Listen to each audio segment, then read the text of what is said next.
أعوذ بالله من الشيطان الرجيم بسم الله الرحمن الرحيم الذين يؤمنون بالغيب ويقيمون الصلاة ومما رزقناهم ينفقون. Dear friends, I recited Surah Baqarah Ayat number 3. So this is the first ayat in which Allah is telling us the signs of muttaqeen, the qualities which must be in the people who are called muttaqeen. So the qualities of the muttaqeen Allah describes in this ayat. The first quality, allazina yu'minuna, the people, allazina, the people, yu'minuna, who have iman, bil ghaib, in unseen. So first thing is that the iman unseen.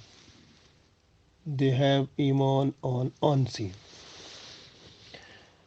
We have explained already this one. Next quality of the muttaqeen is wa yuqimu nas-salata. Wa and yuqimu, to set up, establish, nas-salat, their salah. They have to look after their salah and pray it regularly. So they establish their prayer. It means they pray regularly 5 times a day. وَمِمَّا رَزَقْنَاهُمْ يُنْفِقُونَ, and whatever Allah has provided them, they spend from that. So these are 3 qualities that Allah explains in this ayat. So 3 qualities of the muttaqeen. We have to look in us, in ourselves, to check who have these qualities or no. The first quality, iman bil ghaib, so believe in unseen. The second quality is wa yuqimuna salata, to establish prayers, so 5 times a day. And whatever Allah has given us, the rizq, we spend that one. So we have to look in ourselves also. Today we are just to little bit explain yuqimuna salata, the second quality of the muttaqeen. They establish their prayers. So in the prayers we have to look, it has already compulsory act. What are the compulsory acts of prayers? Salah. So the compulsory act, we have to explain little bit. Just to first we have to count them, how many they are. So compulsory act of salah, some people call them the conditions, the necessary, essential or compulsory conditions of salah. So these are 13. 7 we have to look after before prayer, and 6 are inside the prayer. First we have to look which are outside the prayer. The first thing in that one, the condition, first condition is that one, that the body of the person who is praying must be clean and pure. So body of the person must be clean and pure. The second condition is the clothes must be clean and pure. The person who is praying, the clothes he or she is wearing must be clean and pure. The third condition, the place where salah is to be performed must be clean and pure. The third thing, again, the place like where we have to pray, maybe on the prayer sheet or any other cloth or something, or carpet or some other place, so must be pure and clean. The fourth condition or fourth compulsory act, the satar mean the hiding place. It mean the males will head, they must hide, like the male people, they have to hide from the belly button to the knee.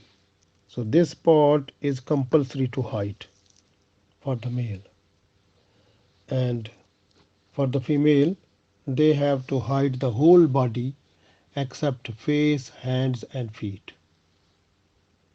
So the except face, hands and feet, the whole body of the woman must be covered.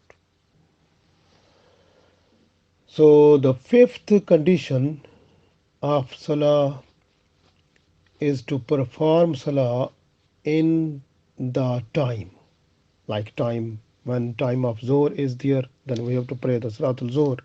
When time of Fajr is, we have to pray the Salatul Fajr. When time is Maghrib, so after sunset, we have to pray the Salatul Maghrib. So we have to look after the time because that is compulsory act. The next is facing to Qibla. You can see now every mobile phone has now this facility. We have to look where is the Qibla, Allah's house in Mecca. So we have to find the direction of that one and then we have to face towards that. So the facing Qibla is compulsory act in Salah.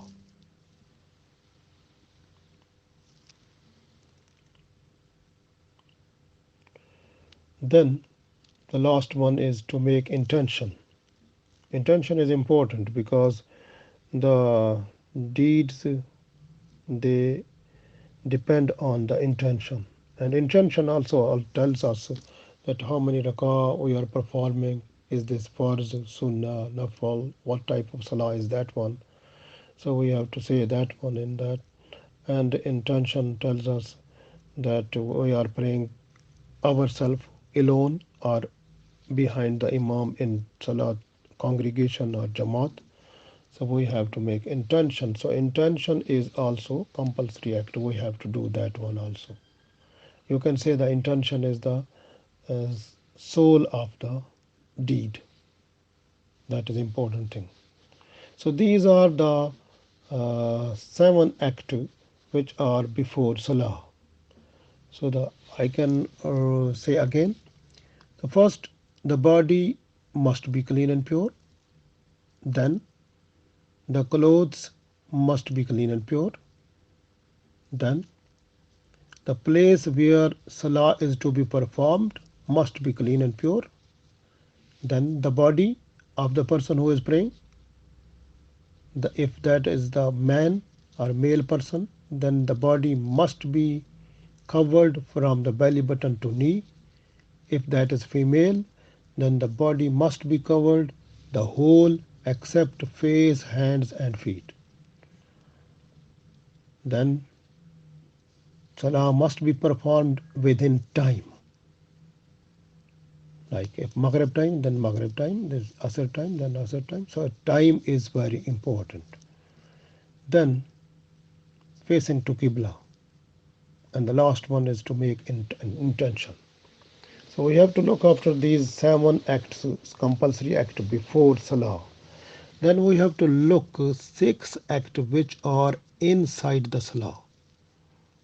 So first of all, after intention, we have to say Allahu Akbar. So Allahu Akbar saying is called Takbir-e Tahrima. Tahrim mean everything becomes haram. Like haram mean like eating, drinking, any other action so that we do mostly in this world that becomes haram, except tasbih of Allah or reading Quran, that is allowed in Salah. So except that, all other activities becomes haram. So this way it is called takbir tahrima. So takbir tahrima, first saying Allahu Akbar, and this takbir tahrima is compulsory act of the Salah. Next, next is standing upright in Salah. We call it qiyam. Qiyam is compulsory act of the Salah. Then number 3 is Qiraat. Qiraat means we have to read or recite Holy Quran in Salah. So we read mostly Surah Fatiha, and after that we have to read 3 ayat of Holy Quran or one long ayat of Holy Quran. So that is reading Holy Quran during Salah, standing, is compulsory act. Then is number 4 is Raku. So Raku, when we bow down our head and body, in we call it Ruku. So Ruku is also farz or compulsory act. Then we have to perform sajda. Sajda is not one, but both sajda, they are compulsory act. So we have to pray like 2 sajda. So just performance of 2 sajda in every rakah is compulsory act. Then the last one is sitting position. When we sit at the end of the salah, like before, say assalamu alaikum wa rahmatullah, before that we have to sit. So sitting is called qaida, the last qaida. So sitting position is also compulsory to sit. So it means, so we have these six